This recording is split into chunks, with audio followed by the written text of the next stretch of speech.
Jadi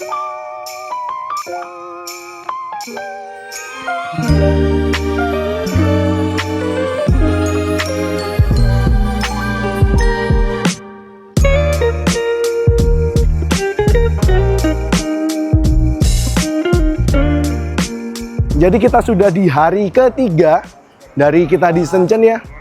Ini ada Opot, ada Bang Luther juga. Dan di lobi hotel kita sudah berjejer 12 unit Denza D9 EV dan PHEV. Jadi seperti yang di belakang ini adalah varian PHEV ya dengan grill kotak-kotaknya. Yang di situ dengan grill lurusnya itu adalah varian yang listrik. Dan pagi ini kita akan geser ke showroomnya Denza yang ada di Shenzhen. Dan kita akan naik Denza D9 langsung. Seperti apa rasanya? So ikutin terus video kali ini ya.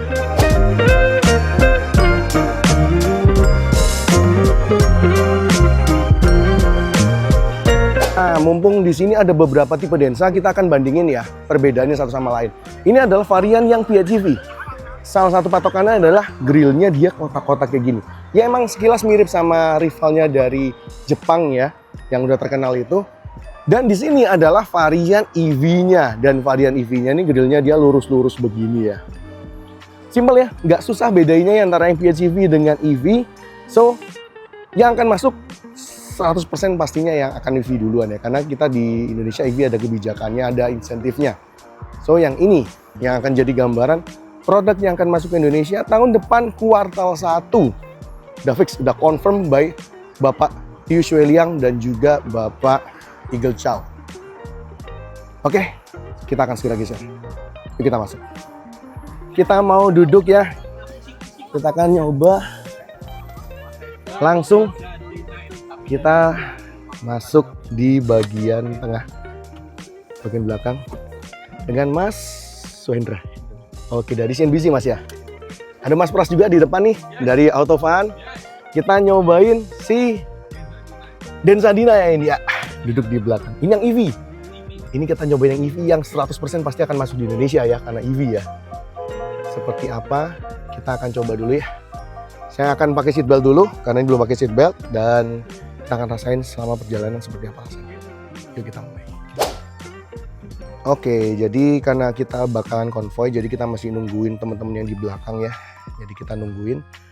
Kita ada waktu dikit, kita mau eksplorasi dikit ya versi China ini dari Denza D9 ini ya. Kalian bisa lihat ya, ruang kepalanya masih segini. Lega, ruang kakinya ini segini.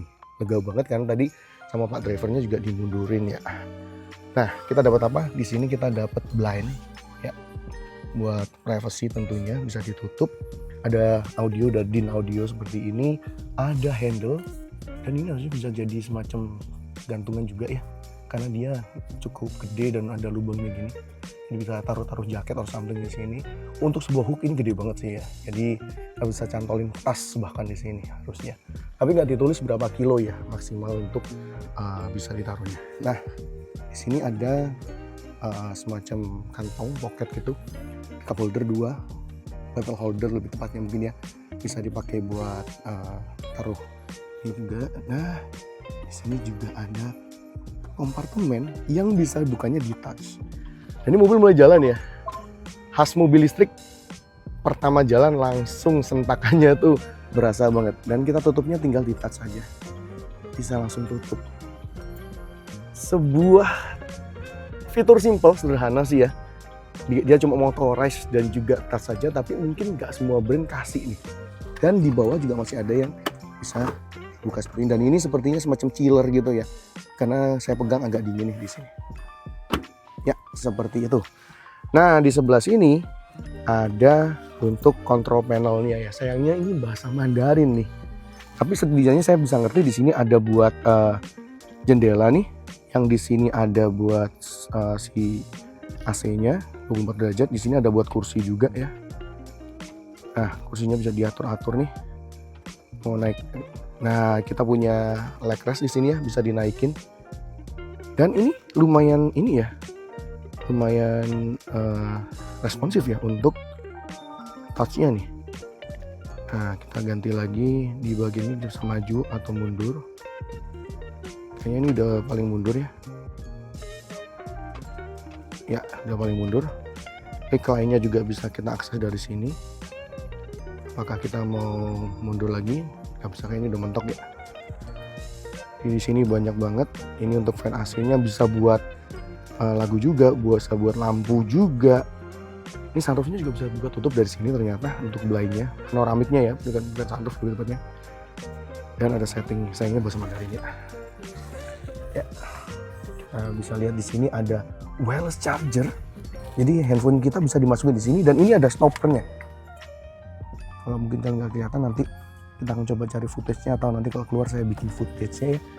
Cup holder kecil di situ agak jauh sih tapi. Dan kita mulai jalan. Kalian bisa dengar nggak ambient suaranya? Kalau kalian nggak bisa dengar ambient suara di luar, yes, karena ini kegedepan kabinnya bagus. Mobil China yang nggak luxury aja itu kegedepan kabinnya udah bagus, apalagi kalau udah masuk level luxury seperti ini. Ini ada AC ya di atas, ada lampu, ada hook seperti ini. Di belakang juga ada lampu baca dong. Ini kita bisa atur-atur ya, kayak kita di pesawat gitu. Dan ada lampu untuk yang bagian belakang dan AC untuk bagian belakang.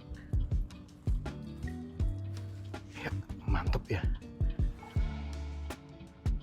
Dan sambil jalan juga saya mau ngerasain juga bantingnya sebenarnya. Tapi jalanan China sih basically mulus ya.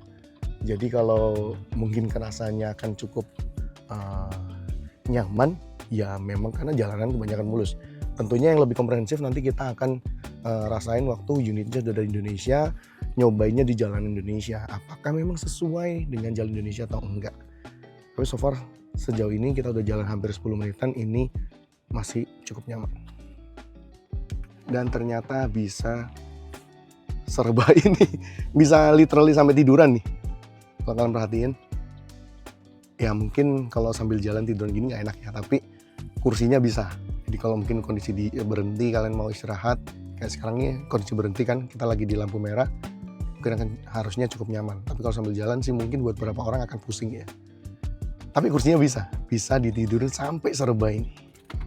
Ini ternyata juga ada untuk ventilated dan juga ada heated seatnya. Jadi yang sebelah kiri ini ventilated buat yang dingin ya kursinya, kasih angin dingin, yang sebelah kanan dihangatin. Jadi kalau kondisi lagi dingin kayak pagi ini bisa juga dihangatin. Dan ada 2 level masing-masing ya. Heatednya 2 level, ventilatednya 2 level. Untuk kontrol AC-nya dia bisa ngatur arah semburan ya, atas, bawah, atau dua-duanya juga. Ini bisa kontrol untuk heated dan ventilatednya juga ya. Dan tentunya bisa kontrol untuk suhunya dan juga fan atau blowernya seberapa kenceng. Ini ada kontrol untuk lampu. Jadi lampu semua dari bagian depan sampai belakang bisa dikontrol dari sini. Sebelah kiri, kalau kita mau nyalain dipencet dari sini aja, dia akan nyala di situ ya. Kalau kita matiin dia akan mati. Begitupun kalau sebelah kanan kita nyalain dari sini, dia akan nyala juga. Dan kita bisa matiin dari sebelah sini. Jadi nggak ada tuh namanya minta tolong matiin lampu gitu ya, atau nyalain lampunya. Dan ingat yang tadi kompartemen yang bisa touch itu juga bisa dibuka dari sini dong. Jadi kalian tinggal pencet aja di sini dan dia akan ngebuka dong. Ya kalau kalian lagi mager banget gitu ya, atau nutup juga bisa ditutup dari fitur ini. Nggak ada meja nih atau buat tempat-tempat taruh barang nih, ternyata masih ada di bagian tengah sini. Ini kita ada meja dan tambahan cup holder yang bisa dilipat ya, buat taruh tas or something, atau handphone or something, dan botol atau minuman juga ya. Dan kalau udah sih tinggal ditekuk aja dan bisa jadi ruang untuk lewat. Karena kan juga ada beberapa MPV yang sekarang ruang tengahnya ini sempit banget sampai nggak bisa buat lewat ya. Ini masih cukup untuk kita bisa lewat ya. Atau taruh barang juga masih bisa nih. Nah sejauh ini ya, sejauh perjalanan ini sekitar 15-20 menit ya, hampir kita pakai mobil ini, kita ngerasain bahwa bantingannya itu nyaman ya. Ini barusan juga ngelewatin agak lubang gitu, bukan yang melayang banget, yang contohnya kalau kita kayak naik Serena C2728 gitu yang sampai melayang banget, kita masih bisa ngerasain kontur jalannya. Tapi kalau kita ngelewatin jalanan-jalanan yang ada speed trapnya yang kecil-kecil gitu ya, itu hampir nggak berasa speed trapnya. Tapi kalau tadi yang agak berlubang itu masih tetap berasa ya. Apakah berasa kaku? Enggak. Apakah berasa nyaman banget? Masih ada yang lebih nyaman sih. So far kalau buat jalan China mungkin ini salah satu yang rasanya cukup balance gitu ya. Kedepan kabinnya bagus gitu. Tadi juga sekilas kerasain powernya juga untuk mobil 5,2 meter ini sih powernya kayaknya cukup gede ya.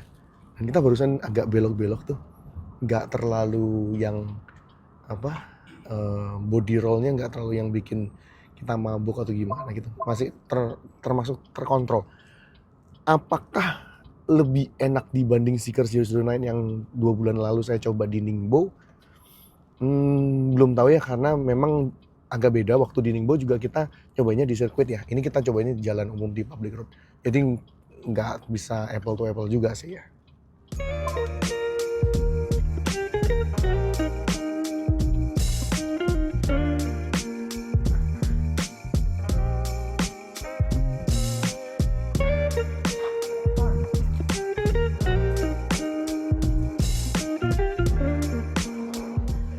Oke, jadi kita masih di perjalanan tapi kita switch mobil nih. Tetap masih Denza D9 yang EV, tapi ternyata ya saya hampir lupa bahwa di segmen luxury ini yang namanya opsional atau personalisasi itu banyak banget kan. Tadi yang mobil sebelumnya ini nggak ada meja seperti ini. Kita dapat meja ya. Bisa taruh handphone seperti ini. Dan kalau kalian lihat konsol tengahnya yang beda.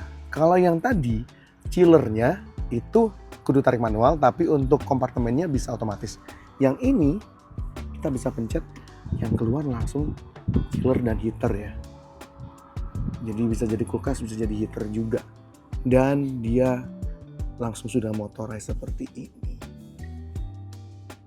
Ya, jadi emang masing-masing punya personalisasi atau opsional yang beda-beda. Tinggal sesuaiin aja sama kebutuhan konsumennya. Apakah nanti akan banyak opsional seperti ini di Indonesia? Kita nggak tahu, kita tunggu aja ya tahun depan. Harapannya mungkin akan ada seperti itu ya. Oke, jadi kita udah keluar kota nih, dari tengah kotanya Shenzhen ke daerah yang udah agak minggir nih. Jadi deket sama laut. Dan bener, tadi seperti yang saya singgung di awal waktu kita masih jalan sekitar 15-20 menit. Mungkin akan sedikit bias karena kita masih jalan di dalam kota. Plus aspalnya China ini kan mulus ya. Sekarang begitu kita udah keluar kota dan tadi ngelewatin jalanan yang bumpy juga. Ini kan juga bisa lihat ya jalanannya. Ini juga cukup panjang ini jalanannya. Jadi ini perjalanan lumayan jauh. Jadi sekitar 1,5 jam kita udah jalan geser keluar kota. Dan kita dapet karakternya dari suspensi dari mobil ini. Suspensinya sebenarnya nyaman, ya masih comfort. Tapi kita ngerasain dia tuh reboundnya cukup cepet ya. Jadi kita merasain swinging atau ayunannya itu cukup berasa. Plus karena dia pakai velg yang cukup gede juga, kita agak lupa ya berapa ketebalan bannya. Tapi kita berasa kaki-kakinya dia untuk velg dan bannya itu cukup kaku. Ya sebenarnya ini kombinasi yang masih cukup nyaman untuk penggunaan. Di jalan agak jauh seperti ini ya. Tapi memang kalau kalian prefer yang nyaman banget, mungkin banyak agak tebelin sih. Jadi velgnya gak yang terlalu gede banget gitu ya. Tapi so far kita duduk di sini dengan konfigurasi kursinya ini, ada leg restnya, ada ventilated heated-nya.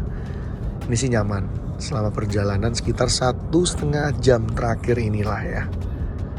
Terus body roll gimana dong? Ya namanya mobil kotak ya kayak begini, ya body roll pasti ada lah ya. Dan kerasa, tapi nggak sampai yang ngeganggu banget. Nah ini kursi ukurannya cukup gede, walaupun kalau kita bandingin sama beberapa mobil kotak yang lain ya, mau itu yang dari brand China atau brand Jepang, ini kursinya nggak yang sampai makan ruang banget. Dan dengan postur saya, ini saya merasa kursinya masih sedikit lebih gede loh, agak kegedean nih. Jadi kayak supportnya ada kurang pas gitu. Mungkin kalau kalian lebih sehat gitu, lebih subur gitu, yang badannya lebih gede mungkin akan lebih kerasa pas. Ya seperti itu sih. Jadi body roll suspensinya gimana rasanya, kalian udah bisa lihat. Jadi kalau kita jalan kayak gini ya, dan jalannya nggak rata, kita akan merasa ayunannya.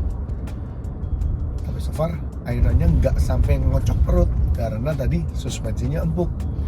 Agak beda kalau suspensinya justru juga kaku, akan berasa banget kontur dan jalanannya. Suspensi empuk, ditambah dia rebound agak cepat, tapi dengan kaki-kaki yang dia kerasa sedikit kaku. Jadi kita masih ngerasain kontur jalannya seperti apa, nggak sampai yang nggak napak banget, yang atau melayang banget, tapi kita juga masih bisa ngerasain enaknya bantingan mobil ini. Oke, jadi sudah nyobain Denza ya selama 1 hari penuh kemarin. Jadi selama perjalanan kemarin itu seharian kita benar-benar pakai Denza, mulai dari hotel ke dealers, dari dealers ke tempat makan ke test track balik ke tempat makan lagi, hingga balik ke hotel lagi. Dan mohon maaf kalau suara saya agak serak karena kemarin emang bener-bener capek banget, dan kita finishnya memang agak malam, sehingga memang kesimpulannya baru saya bikin di hari setelahnya. Oke, gimana kesimpulannya setelah nyobain Denza, terutama untuk nyobain duduk di bangku baris keduanya. Karena memang pengguna Denza kebanyakan nanti pasti akan disupirin juga kok. Kita sampai kesimpulan di mana untuk bandingan suspensi, dia sebenarnya termasuk comfort untuk yang versi EV. Karena waktu saya nyobain yang versi PHEV, dia rasanya sedikit lebih kaku. Ya, dia di versi EV-nya dia cukup comfort dengan travel yang cukup panjang, tapi dengan rebound yang cukup cepat. Nah, yang menarik juga adalah penggunaan kaki-kakinya, yaitu velg dan juga bannya, yang somehow baik di PHEV maupun EV itu berasa bikin kita bisa ngerasain kontur jalannya. Nggak sampai yang napak banget, tapi tentu bukan yang melayang. Kalau dia mungkin pakai ban yang lebih tebal, akan rasanya lebih kayak melayang gitu ya. Dan komposisi seperti ini memang bukan selera semua orang ya, karena kita semua tahu bahwa di Indonesia Alphard fully comfort gitu loh, yang benar-benar fokus pada comfort, sedangkan di Denza ini lebih ke arah balance saja. Ya, balik lagi ke selera masing-masing ya. Yang jelas ini mobil bisa jadi salah satu opsi buat kalian yang mempertimbangkan SUV yang gede ya, 5,2 meter, bahkan lebih gede daripada Alphard, dengan baterai LFP blade battery-nya Biadi, plus sentuhan premium pertama dari Biadi. Jadi kalau kalian merasa Biadi aja sudah terasa premium, ini Denza ini more luxury gitu ya. Dan banyaknya customisasi, kita nggak tahu apakah nanti Denza yang di Indonesia akan punya option sebanyak yang ada di sini atau tidak, kita nggak tahu. Tapi setidaknya yang kemarin kita lihat di dealernya Denza di Fujian itu customisasinya cukup banyak. Plus akomodasi ruangnya yang lega, tengahnya masih bisa dilewatin, jadi kursinya nggak ganggu banget sampai nggak ada ruang sama sekali. Fitur-fitur di kursinya juga bisa memanjakan banget. Bahkan saya juga waktu perjalanan dari dealer ke tempat makan sempat ketiduran juga duduk di baris keduanya. Ya, itu pengalaman saya nyobain si Denza. Tapi balik lagi, kalian harus ingat jalan di China ini kebanyakan mulus. Walaupun kemarin kita agak ke pinggiran itu nemuin jalan yang mulai nggak terlalu rata, tapi somehow itu masih tolerable ya, bisa ditoleransi lah dibandingin dengan jalanan di Indonesia. Oke, kayaknya itu aja dari Autonomax kali ini. Thank you buat teman-teman yang nonton sampai akhir. Kalau kalian suka boleh like, share teman-teman kalian, juga komen di bawah terkait Denza ini dan harapan kalian. Mungkin price range-nya harus berapa? Apakah di levelnya Seeker atau di levelnya Maxus? Atau mungkin di tengah-tengah atau gimana? Komen aja di bawah deh. Siapa tahu biar di Indonesia mantau kolom komentar dan mungkin jadi pertimbangan buat mereka buat nentuin harganya di tahun 2025. Itu aja, saya Satria sign out. Sekarang mau balik ke Indonesia. Bye-bye.